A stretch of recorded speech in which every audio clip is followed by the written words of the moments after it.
Hello friends.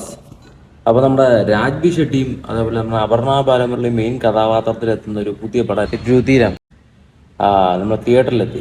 സത്യം പറഞ്ഞാൽ ഈ പടം ഇറങ്ങിയായിരുന്നു ആരും അറിഞ്ഞില്ലെന്ന് തോന്നുന്നു. പടത്തിനൊക്കെ ഭയങ്കര ആൾ കുറവായിരുന്നു. അതും രാജ്ബി ഷെട്ടിയൊക്കെ ഇത്രയും മെയിൻ ക്യാരക്ടറിൽ വന്നിട്ട് പോലും ആ പടത്തിന് ഒരു ആളില്ലാത്ത വരിക എന്ന് പറഞ്ഞത് എന്താണെന്ന് അറിയില്ല. ഒരു പ്രൊമോഷൻ ഇല്ലാത്തതിൻ്റെ ആയിരിക്കാം.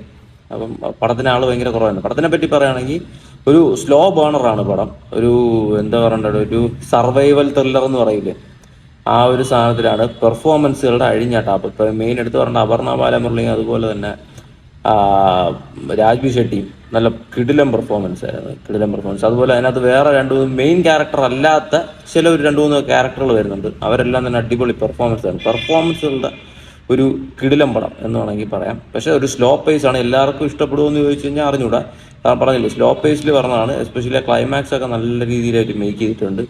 ഒരു നല്ല രസമുണ്ട് പടം കണ്ടുകൊണ്ടിരിക്കാനായിട്ട്. പക്ഷേ ഞാൻ പറഞ്ഞല്ലോ, ഫസ്റ്റ് ഹാഫ് മെയിനായിട്ട് കുറച്ച് സ്ലോയിലാണ് പോണത്. ആദ്യം ഒരു വീടും അതിന് ചുറ്റും കേന്ദ്രീകരിച്ചാണ് കൂടുതൽ പേര്. ഒരു ഹോസ്പിറ്റലും ഒരു വീടും അങ്ങനെ ഒരു മൂന്നോ നാലോ ക്യാരക്ടറിനെ മാത്രം കേന്ദ്രീകരിച്ചിട്ടാണ് പടം ഇങ്ങനെ പൊയ്ക്കൊണ്ടിരിക്കുന്നത്. അപ്പോൾ അതുകൊണ്ട് അത് എത്രത്തോളം ഇഷ്ടമാവുമെന്ന് ചോദിച്ചു കഴിഞ്ഞാൽ എനിക്കറിയില്ല. എനിക്ക് പേഴ്സണലി ഭയങ്കരമായിട്ട് ഇഷ്ടപ്പെട്ടു.